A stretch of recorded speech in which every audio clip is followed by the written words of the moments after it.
Students, आज हम start करेंगे टॉपिक नंबर 7 का चैप्टर नंबर 7 का क्वेश्चन नंबर फर्स्ट। जैसा कि सबसे पहले आपसे कहा गया था कि आप सभी स्टूडेंट्स एंट्री अच्छे से याद करें। सबसे पहले एंट्री याद करें। एंट्री में हमने बताया था पेयर होता है, जोड़ा होता है 2, 4, 6। इस तरह से एंट्री आप लिख के रखें, इससे आपको सरलता मिलेगी, जल्दी से काम हो जाएगा आपका।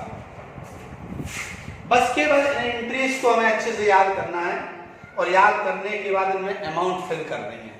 अमाउंट फिल कैसे करते हैं, क्वेश्चन पढ़ते हैं फिर आपको बताएंगे कैसे होता है। जैसे सबसे पहले अनीस लिमिटेड ने 100 रुपए वाले 30,000 समतांश जनता को निर्गमित किए।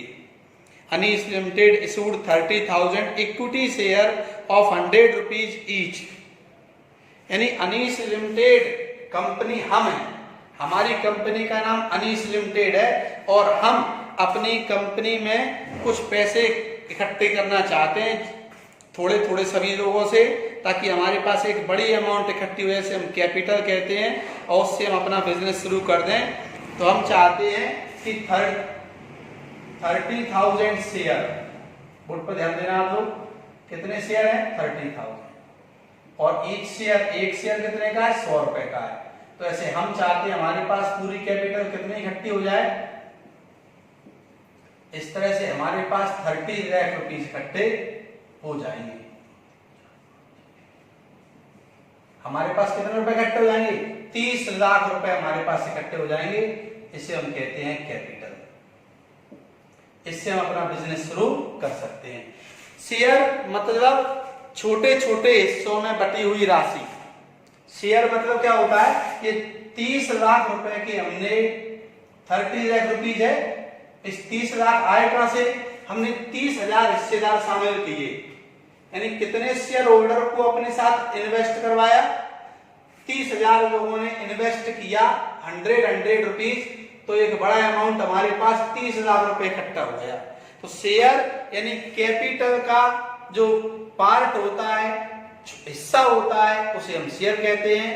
और जब शेयर सभी से थोड़ा थोड़ा रुपया इकट्ठा होकर मिलता है, जब एक बड़ी रकम बन जाती है तो उसे हम कैपिटल कहते हैं। तो हमें 30 लाख रुपए की जरूरत थी, जिसके लिए हमने 30,000 शेयर इशू किए, 100 रुपए के हिसाब से निर्गमित किए। अब 100 रुपए के हिसाब से निर्गमित किए, तो निर्गमित कर कैसे किए, क्वेश्चन नंबर फर्स्ट को जब आप रीडिंग करेंगे देखेंगे, 30 रुपए आवेदन पर 30 रुपीज ऑन एप्लीकेशन। तो यानी 100 रुपए को हमने, हमारे पास शेयर हैं, एक बार फिर देखते हैं, शेयर कितने 30,000 और ये शेयर कितने का 100 का। अब 100 रुपीज को हमें शेयर होल्डर को शामिल करना है 100 रुपए में। यानी हर जो भी व्यक्ति हमारे साथ शामिल होगा वो कितने रुपए देगा, हमें 100 रुपए देगा। अब ये 100 रुपए देगा, कैसे देगा, इंस्टॉलमेंट में देगा, किस्तों में देगा। 20 रुपए एक बार देगा, 20 रुपीज, 50 रुपीज, 50 रुपए और 30 रुपीज। तो जो पहली किस्त होती है उसे कहते हैं एप्लीकेशन, दूसरी होती है उसे कहते हैं अलॉटमेंट। एप्लीकेशन में आवेदन फॉर्म भरते समय चाहिए 20 रुपए। अलॉटमेंट यानी आवंटन, जब शेयर आपको अलॉट करेंगे, शेयर बांटेंगे तो 50 रुपए। उसके बाद 50 और 20 70 रुपीज कलेक्ट हुआ। 100 में से 70 गए तो कितने बचे 30 रुपीज। 30 रुपीज हमें चाहिए फर्स्ट कॉल पर। कब चाहिए हमें, फर्स्ट कॉल पर। ऐसे हमने 3 किस्तों में अपना पैसा शेयर होल्डर से मांगा, अंशधारी से मांगा। कैसे मांगा जरा फिर देखें एक बार। एप्लीकेशन 30,000 गुणा 20 बराबर 60,000। 30,000 इंटू 20 60,000 रुपीज हमें कब चाहिए, एप्लीकेशन पर।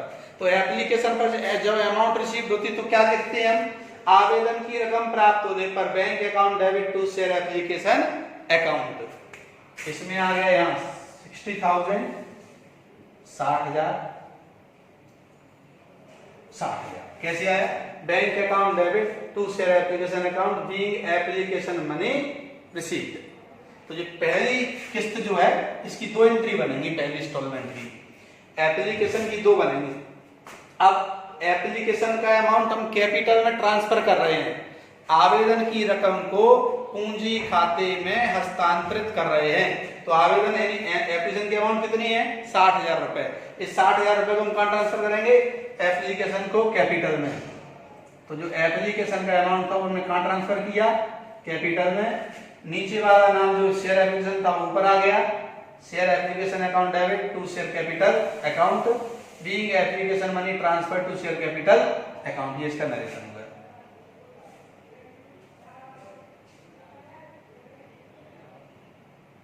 ठीक है स्टूडेंट्स, तो इस प्रकार से आपने देखा कि इस एप्लीकेशन की हमने एक पेयर बना लिया, एक जोड़ा बना लिया। ठीक है ना।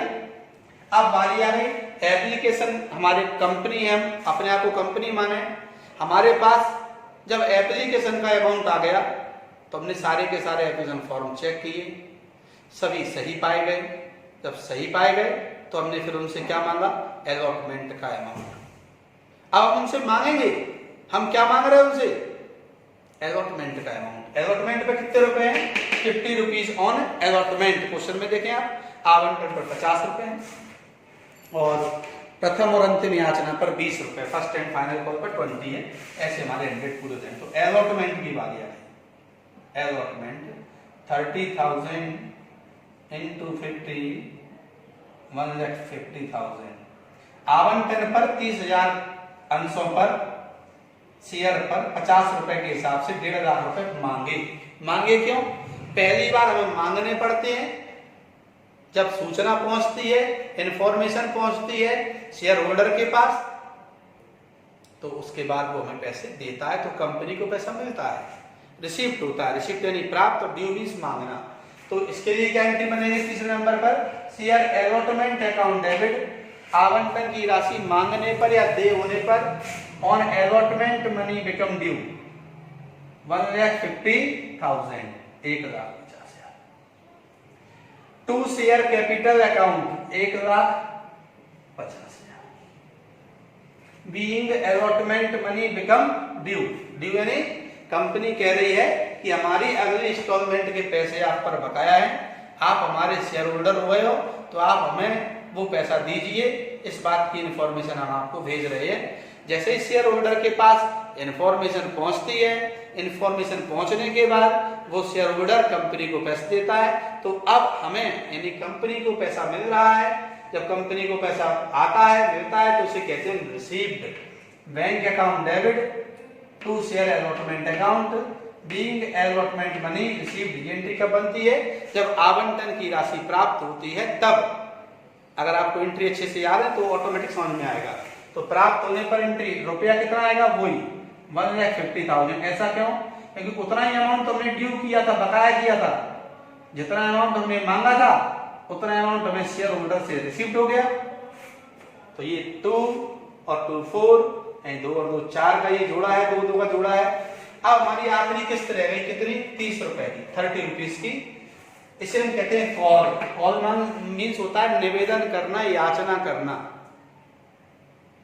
कंपनी अपने इन्वेस्टर से, शेयर होल्डर से कहेगी कि भाई आपने जितने पैसे दिए थे सारे के सारे कंपनी में लगा दिए हमने, और आपसे जैसा कि 100 रुपीज की बात है, आप 20 रुपीज और 50 रुपीज 20 और 50 70 रुपए आप हमें दे चुके। तो कितने बचे आपके? 30 रुपीज, 30 रुपए और बचे, वो भी आप हमें दे दें। इसके लिए आपसे पहली और आखिरी बार पैसे मांग रहे हैं। तो पहले वो कहते हैं फर्स्ट और आखिरी वो कहते हैं फाइनल। फाइनल जो होता है वो अपने मन से लगाया जाता है। जहां भी हमारी किस्त खत्म हो रही होती है उसे हम फाइनल कहते हैं। फाइनल मीन्स होता है अंतिम, आखिरी किस्त मांग रहे हैं, तो उसको कहते हैं फर्स्ट एंड फाइनल।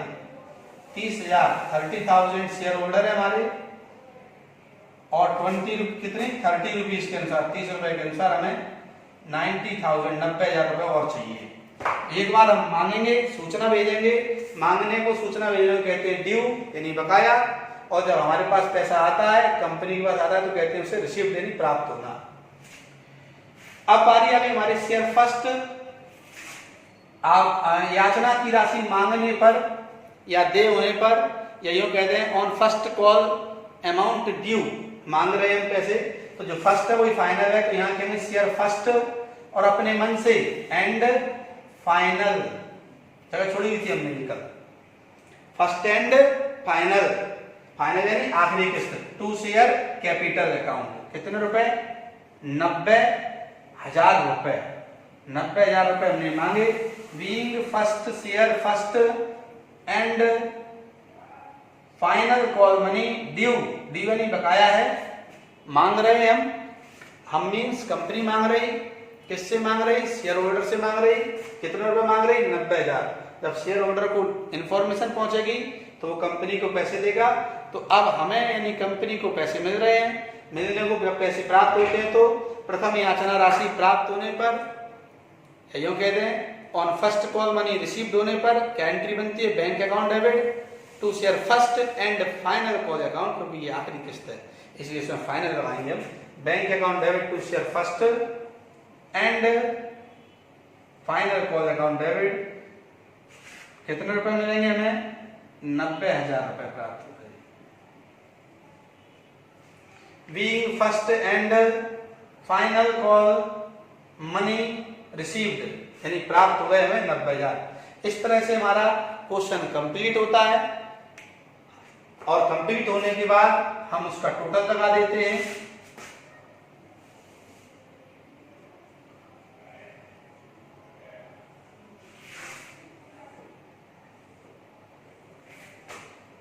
जितना भी होगा टोटल, टोटल आएगा इसका 30 लाख का डबल 60 लाख। हमें कैसे मालूम 60 लाख आएगा? क्यों? क्योंकि प्रत्येक एंट्री को हमने 2 बार किया हुआ है। एक बार करते तो 30 लाख आता और 2 बार करेंगे तो कितना आएगा? 60 लाख रुपए आ जाएगा। इस प्रकार से हम बात कर रहे हैं कि हमारे पास 30,000 अंशधारी हैं, 30,000 शेयर होल्डर हैं। एक शेयर कितने का इश्यू किया हमने? 100 का। और इस 100 रुपीज को हमने किस्तों में क्यों मांगा? उसके पीछे कारण क्या है? किस्तों में मांगने से लोग जल्दी से पैसे इकट्ठे हो जाते हैं और इन्वेस्टर को देने में कोई परेशानी नहीं आती, शेयर होल्डर को उस पर भी वजन नहीं होता। इसलिए हमेशा कैसी किस्त मांगते हैं? छोटे छोटे हिस्सों में। शेयर छोटी राशि क्यों होता है? ताकि हर कोई व्यक्ति शामिल हो जाता है और कंपनी के पास जल्दी से पैसे इकट्ठे हो जाते हैं। हमने अपनी क्लास में कहा बच्चों से, सब लोग बेटा 10-10 रुपए में तो सहयोग करो। सब लोग पिताजी से बिना पूछे, पेरेंट्स से बिना पूछे मैं तुरंत दे देंगे सर ये लो। बिना पूछे दिया। क्यों दिया? 10 रुपए ही तो मांगे सबने। और अगर सर कहते जाओ 500 रुपए लेके आना, कल हमें जरूरत है और तुम्हें सहयोग करो, तो क्या करते? आप सोचते कई बार, अरे सर तो पैसे मांग रहे, पता नहीं किस बात की मांग रहे। पेरेंट्स ने कहा अरे भाई पता नहीं सर किस बात के पैसे मांग रहे, ऐसे ही मांग रहे, कल से आना बंद कर दो पढ़ना। तो क्या करोगे? आप ट्यूशन आना ही बंद कर दोगे। तो क्या हुआ? छोटी रकम मांगी तो आपने तुरंत दे दी, बड़ी रकम मांगी तो परेशानी हुई कि नहीं हुई? इसलिए छोटी रकम की बात करेंगे तो जल्दी इकट्ठी हो जाती है, बड़ी रकम देर से इकट्ठी होती है। एक एग्जाम्पल था आपके लिए। इसी प्रकार हमेशा शेयर छोटी राशि का होता है ताकि जल्दी जल्दी लोग इंटरेस्टेड हो जाएं और जल्दी जल्दी हम कंपनी को पैसा भी मिल जाएगा। इसी प्रकार से हमने किस्तों में पैसे क्यों मांगते हैं? नई कोई कंपनी खुलती है तो वो इन्वेस्टर को अट्रैक्ट करने के लिए इंस्टॉलमेंट में छोटी छोटी राशि में पैसे मांगती है ताकि लोगों को परेशानी ना हो और कंपनी के पास पैसे जल्दी आ जाए। इकट्ठी राशि, जो कंपनी पॉपुलर हो जाती है, फेमस हो जाती है, वो क्या करती है? वो किस्तों में, टुकड़ों में पैसे नहीं मांगती, फिर इंस्टॉलमेंट में क्या मांग लेती है? इकट्ठी मांग लेती है। क्यों मांग लेती है? क्योंकि फेमस है, ब्रांड है, उनमें कोई भी इन्वेस्ट करेगा प्रॉफिट होगा उसे, उनको लॉस का भय नहीं होता। इसलिए शेयर होल्डर भी उन पर ट्रस्ट करते हैं और जल्दी से उन्हें एक बार में पैसे दे देते हैं। लेकिन नई कंपनी के लिए ऐसा संभव नहीं होता, उन्हें अपनी गुडविल बनानी होती है। इसलिए वो क्या करते हैं? छोटे छोटे हिस्सों में पैसे मांगते हैं ताकि लोग उनसे जुड़े और जुड़ने के बाद उन्हें उनका विश्वास जीतते हैं। फिर कंपनियां जब विश्वास जीत लेती हैं तो यही चीज क्या होती है? फिर वो भी एक बार पैसे मांग सकती है। फिर इस प्रकार से हमारा क्वेश्चन था बेटा फर्स्ट वाला। आप इसको सॉल्व करें। क्वेश्चन नंबर जैसा फर्स्ट है वैसा ही आपका सेम सेकंड है और वैसा ही आपका सेकंड है। सेकंड के बाद पहला, दूसरा, ये 2 क्वेश्चन बेटा एक जैसे हैं और इनको और 17, 18, 17, 18 ये भी सेम ऐसे ही है। तो आप इनको सॉल्व करें। तब तक के लिए बेस्ट ऑफ लक। यूट्यूब पर जाएं, चैनल को सब्सक्राइब और लाइक करें।